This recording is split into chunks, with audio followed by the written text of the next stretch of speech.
I will need your help in defining what is next. I'm Jos van Beurden. I've been studying the illicit trade in art and antiquity since the beginning of the 1990s. I've traveled a little bit for it. And initially I was studying the ongoing trade and smuggling of art and antiquities. But I remember that, in fact, during my first visit to Mali in West Africa in 1991, I discussed with the National Museum about the issue and discovered that, in fact, there was a continuity between the massive migration of objects during colonialism and after independence. So not much has changed, only the actors and the names of the actors had changed.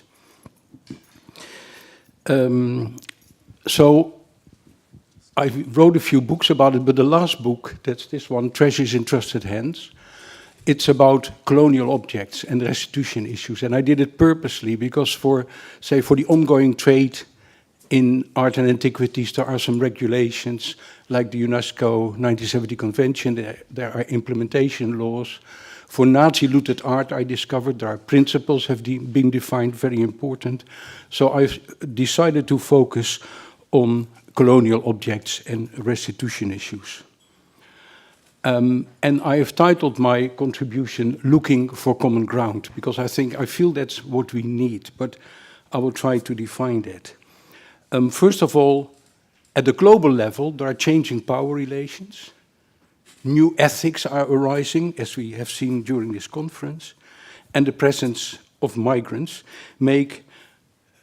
these three factors, they make that what European colonial powers once considered as a major gain is becoming a burden for museums and collectors in the continent.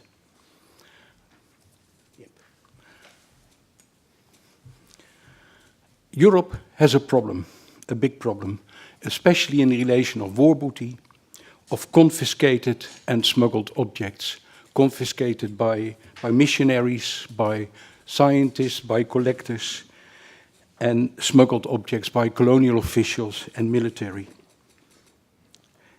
And whereas Wayne said yesterday he is a pessimist with a little bit of hope, I'm more of an optimist, but I try to limit my hope as much as possible, just to be realistic. I think there are cautious indications of a break in the 2002 declaration on the importance and value of universal museums. You all know about it. And I see developments in Germany, in Scandinavia, in the Netherlands.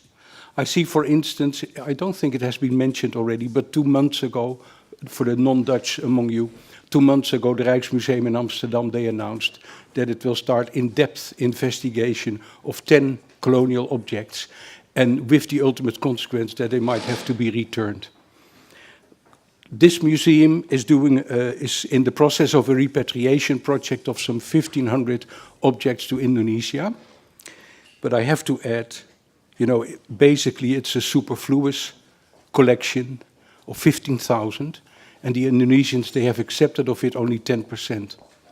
So that also Europe has a problem. We have had the quotation, the news by Macron, and I've written down the English text for those of you who do not read French. But I also listened to the speech itself, and in the speech he didn't say only France, but also Europe. He did not only say museums, but also private collections. I think the private collections are also very important for colonial objects. Next week in Belgium, a network will be set up of museum curators and scientists to discuss the future of colonial objects. So there are some positive elements, I think, But at the same time, you see that so far most former colonial powers and the museums, they have more talked about returns than that they have returned objects. The result is very meager. And there's one big problem coming up, and you see that also in other discussions in the Netherlands about slavery, about colonialism, and so. How do we prevent that, that we start to polarize? I think it's a very important issue, and I wonder whether you have thoughts about, how we can discipline ourselves to be very very much to the point in the discussion about it. And I have to look myself in the mirror because I can get very upset about things, about injustice, but we have to do that in a very disciplined way in order to prevent polarization. And that was also one of the themes, for instance, in the guest book in Berlin, but also in other lectures. Now, how do we proceed?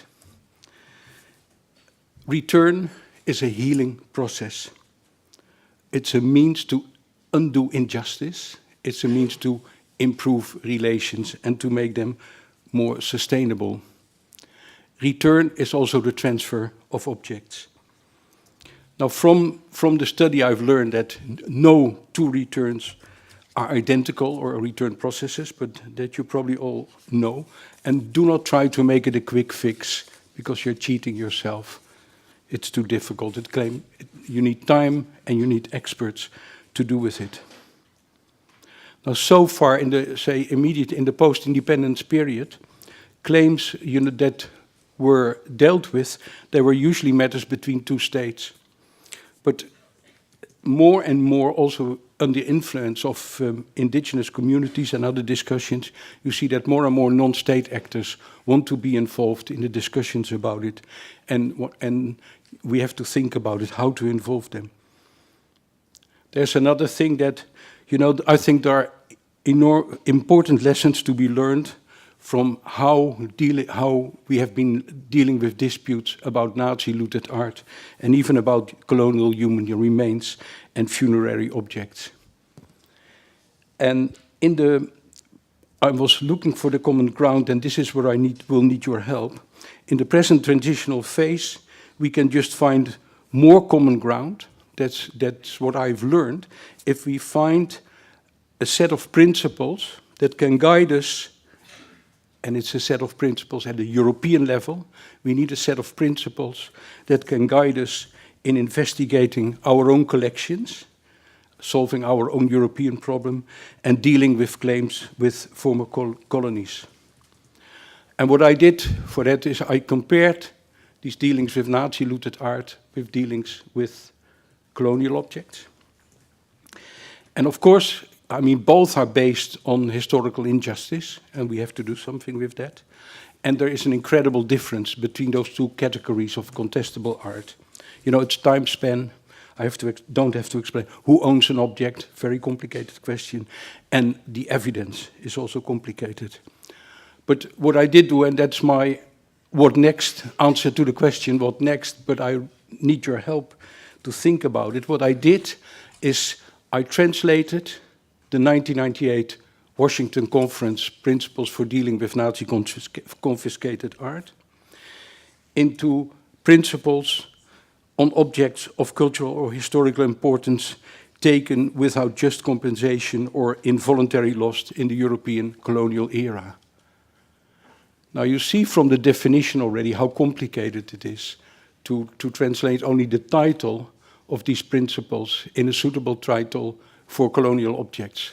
And this is what I've tried to do it. So I couldn't say confiscated, because then you get immediately the problem of, yeah, but it was Dutch territory or British territory, so we were allowed to confiscate.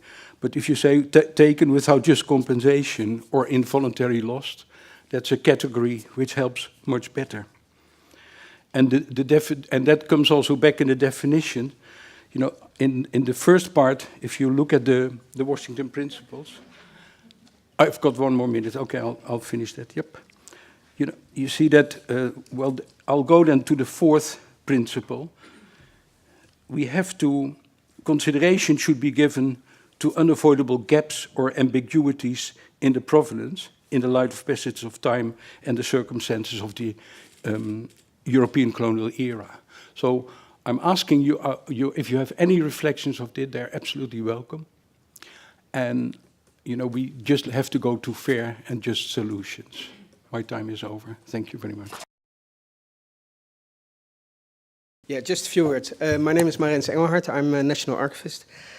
I'm really honored to be here, and also I feel a little bit like they say in Dutch, a strange duck in the pond, because I'm an archivist and I have never really dealt with musea. But of course, what we have deals with history as well, but in a slightly different way. And well, I learned a lot today, and learned a lot of new questions also.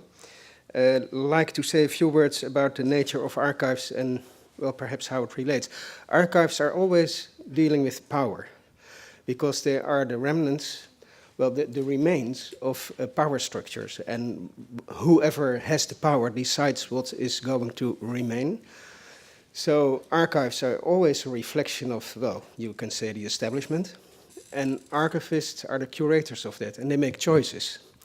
So archivists are quite invisible, mostly, but of course they determine, to a large extent, what's being shown to you and to the next generations of documentary, heritage. So they are not neutral, although it's hard to see. For this reason, archives are also very often an object of violence and war even. I mean, one of the first things which was struck in Sarajevo when the city was beleaguered was the Oriental Institute, which, well, had the documentary history of the Bosnian Muslims. And the example of Timbuktu was mentioned also today, where all the documentary heritage had to be removed, which succeeded actually. Now, if we talk about, or think about decolonizing the archives, which we are doing, we hosted the seminar on the East Indian Company the other week in The Hague, where also the concept of decolonizing was discussed. There's a difficulty. The principle of provenance, as archivists call it, is kind of a holy principle, which means the place of origin should be kept intact, but also the original order, because otherwise you cannot use an archives to reconstruct the context and to understand how it is formed. So giving back archives or changing archives, I mean, goes contrary to the principle of provenance. But that does not mean that if archives have been removed from their original place where they have been formed, they should not be returned. And that's actually what we have done quite recently. But in another way than Catherine Liu just described, and I'd like to go into that. We returned earlier this year, after an almost 10-year project, all the original archives which were formed in Suriname. This was quite important to the Suriname research community, but the Dutch government posed a number of conditions. So it was not like what Mrs. Liu said, well, it's not yours, so just give it back and then it's up to them what to do with it. No, we posed some conditions: a new archival building, new archival law, some training programs, and then it was returned after digitization. And also digitization is a concept which you can dispute. Digitization provides worldwide access, of course, online to archives, but at the same time, it lures away researchers from some places where they would have visited otherwise.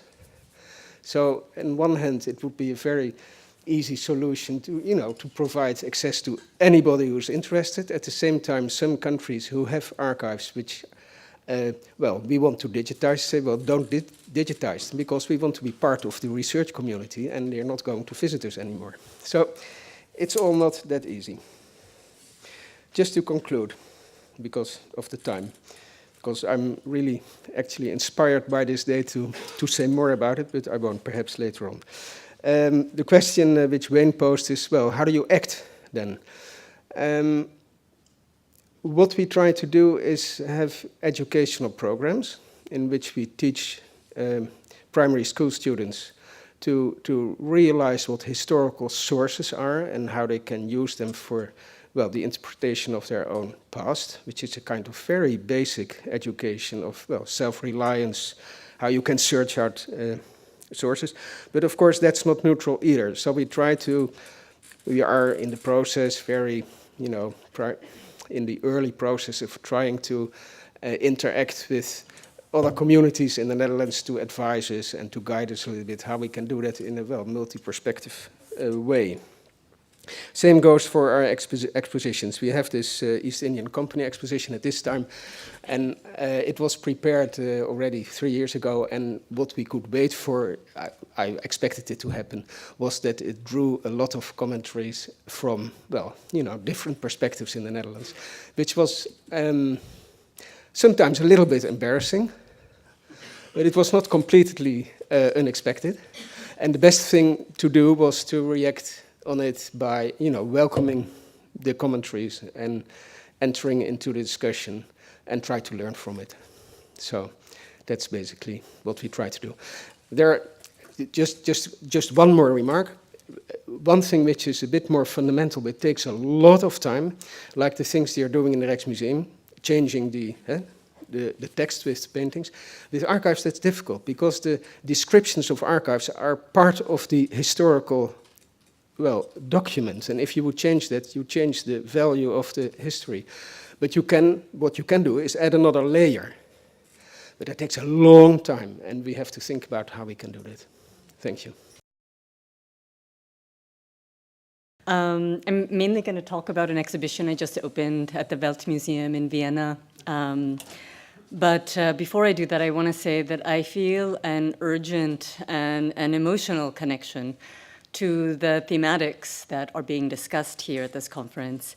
And part of the reason for that urgency and sense of heavy emotions comes out of my role as an artist who has been working for almost 20 years now on the legacies of colonial visuality.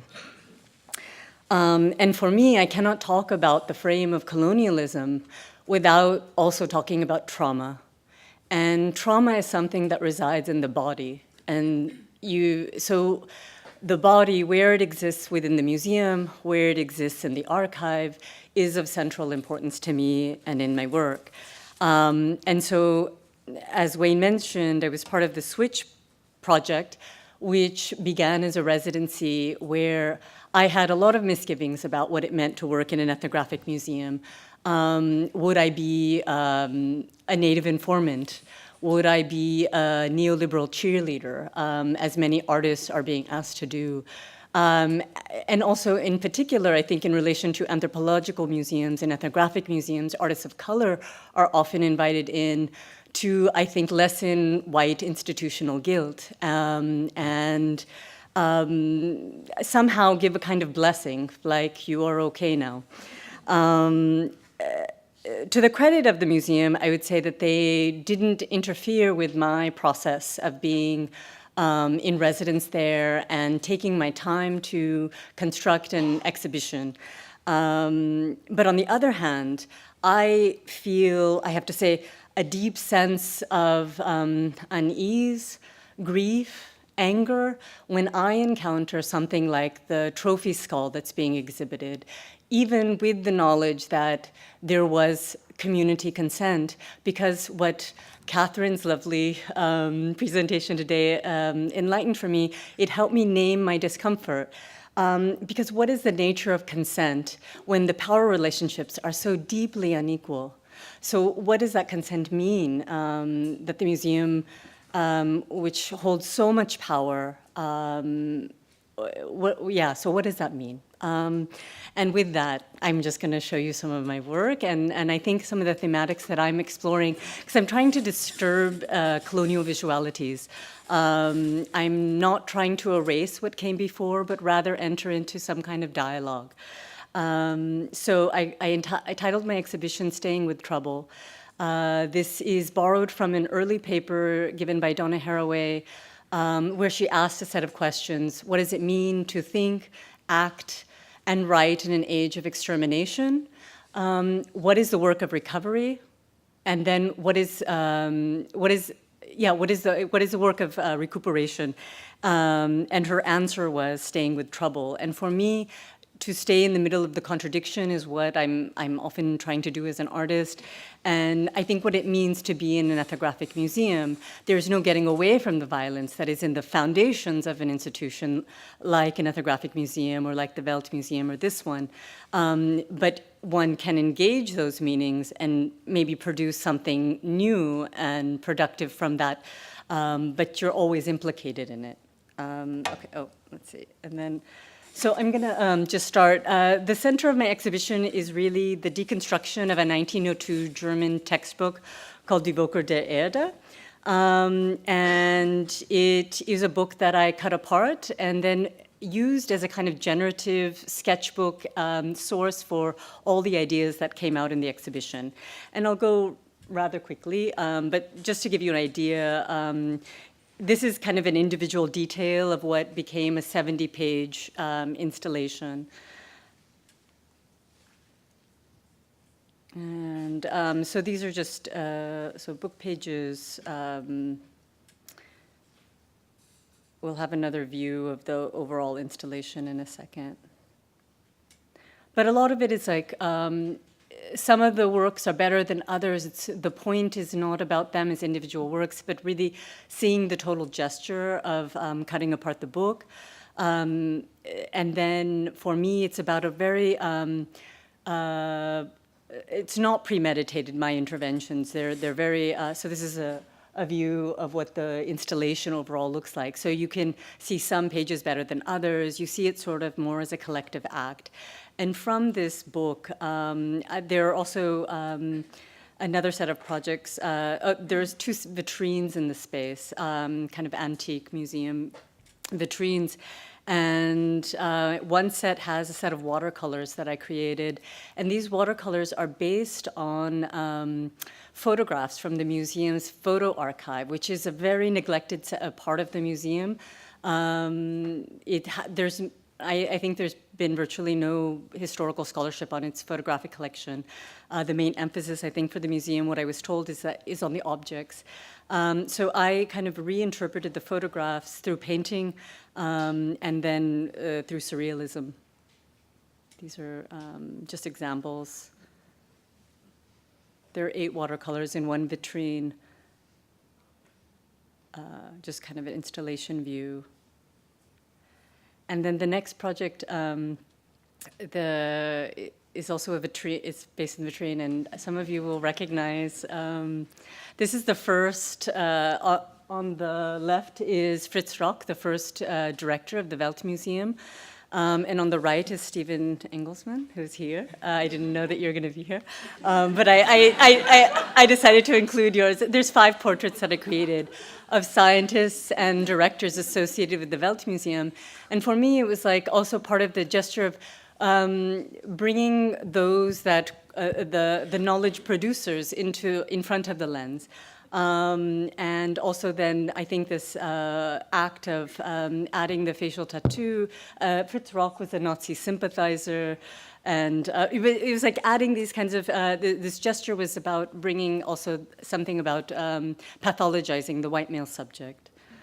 And it's a vitrine layout, just an installation view. And then the last set of works that I'll show you are a new set of portraits that are very personally important to me. Do I have enough time? Yeah? Oh, a few minutes, okay. So this is from a series called Do You Know Our Names? These come from anthropological portraiture from actually the same book that I deconstructed, Die Woker der Erde. There were small, very brutal images of Native women from different parts of the world without clothing, without hair, set into blocks of text.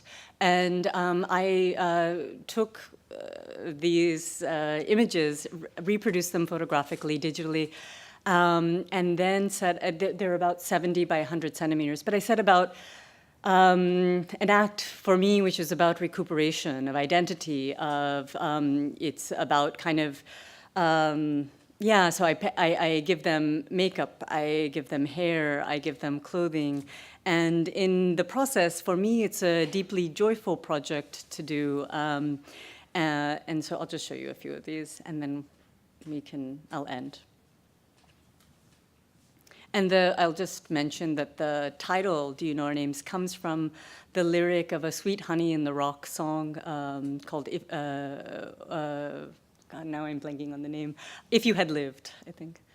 But it was also, their music was very central to the making of these portraits. It would be the first thing that I would play to kind of set the spiritual and political tone for the project for me. And then there's just 2 more images I'll show. These 2 are actually not at the Weltmuseum, but are in Berlin right now at Galerie im Corner Park. part of a show on gender and colonialism. And that's the last image, and I think that's probably 10 minutes. Yeah? Okay. Thanks. Hello, thank you for the invitation. My sort of small talk today is called The Museum Will Not Be Decolonised, and it's basically based on my experiences at Birmingham Museum and Art Gallery as part of a team of co-curators. We were basically invited in and asked to curate an exhibition which confronts Birmingham's imperial history using the museum's existing collections. So here we go. So firstly, I need to say that Birmingham is a divided city, like most cities, and that these divisions stem in all kinds of ways from colonial rule. Birmingham was the factory of empire, the site of the Industrial Revolution, which was funded by the working enslaved people on the sugar plantations of the Caribbean. Birmingham produced Britain's metalworks, its guns. It gave the world the word eugenics, and its most celebrated figure is Joseph Chamberlain, who was a colonial secretary and a committed racist imperialist. Today, nearly 50% of Birmingham's population are not white, and it's just not a coincidence that Birmingham has a very significant far-right and white nationalist presence. Yeah? Okay, cool. That's fine. Personally, I see in Birmingham's history and its present an opportunity to radically recast the role of the museum within public life. Instead of upholding hegemonic narratives of national identity, the museum could have a role in transforming it. We were in a pretty good position because all of the co-curators of the past as now are women of colour from diverse heritages and therefore different experiences of empire. And some of us have been involved in decolonial projects outside of the museum, and we could see the potential gains of such an exhibition. So we started out full of hope, with just a touch of anxiety that comes with being a non-white person within an institutional space. And in case you're wondering, yes, that is foreshadowing. To me, there are two key stages to the co-curation process, or what happened. The first was the kind of surface level, which was decolonising the collection. So thinking about how museum objects could be contextualised in a decolonial way, providing context, changing the way we tell stories.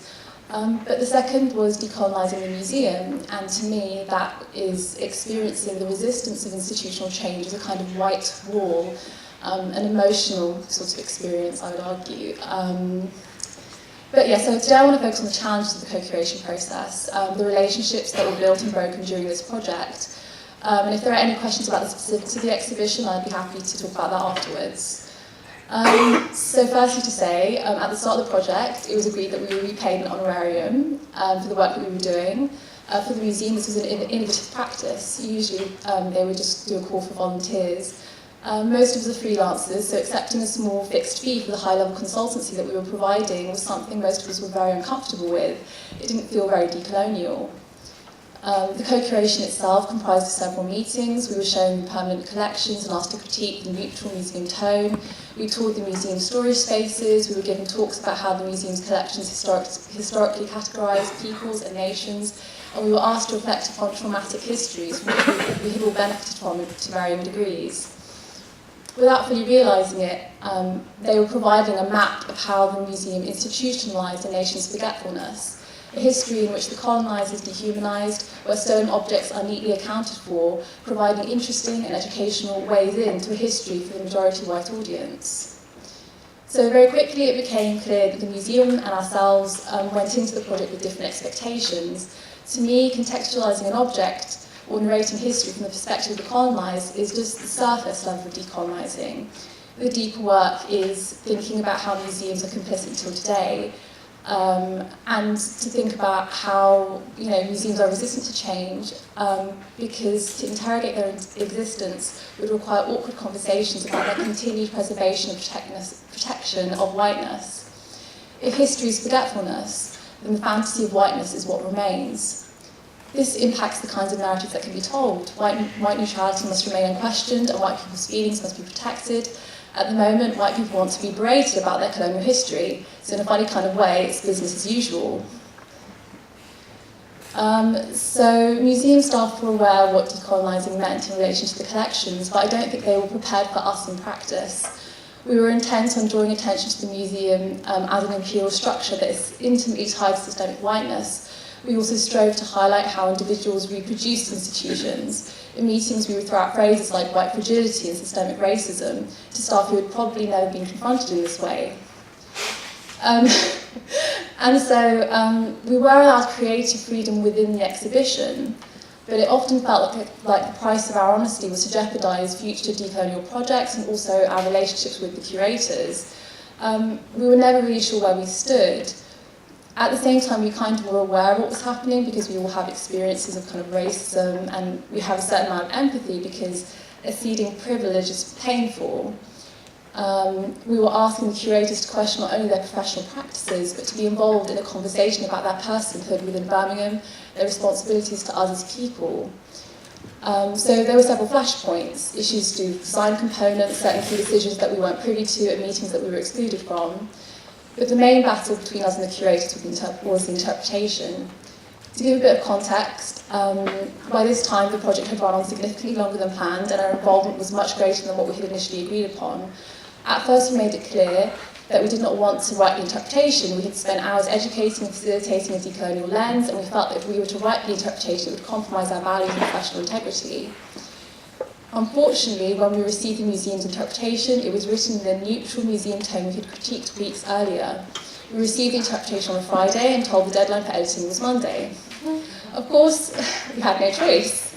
We decided to meet on Monday and make it work. We sat in a room for 8 hours on top of the work we'd already done individually over the weekend. We wrote the entire interpretation on that day. It was one of the toughest work days of my life, and of course unpaid. We had to set aside questions like, am I being exploited? Would a white man accept this? And what about self-care? So that we could decolonise. We spent hours arguing about the wording and grammar, what would be added to the story and what we would leave out, all the while concerned that our efforts might not be accepted and that our passion might be edited away. It was in this room that I realised that we had not been given any time alone whilst working with the museum. We were never able to talk between ourselves, to actually have difficult conversations between co-curators and actually curate an exhibition. The process was museum-centred and focused on us teaching and training the museum. We were centering white people's involvement in education. If we had time and resources for these conversations earlier, in a way that centred people of colour talking to one another, it would have been a very different project. In conclusion, I'm worried that your desire to collect decoloniality comes from the same place as when you displayed brown and black bodies as part of Empire's collection. When projects and institutions claim commitment to diversity, to inclusion, or decoloniality, we need to attend to these claims with a critical eye. I do not want to see decolonisation become part of a national narrative, a pretty curio with no substance, or worse for decoloniality to be claimed as yet another great accomplishment by Britain and other colonial powers. To decolonise the museum, a process must be put in place which is long-lasting and adequately funded. The museum must be committed to and dedicating not to exhibiting a different perspective, but to embrace its colonial identity and then will its own destruction. Then we need to reimagine the museum as a radical space, and what that looks like is yet to be imagined. That's it. So my presentation was gold. This is my new best friend, without any doubt. So I'm part of... I'm jealous, by the way.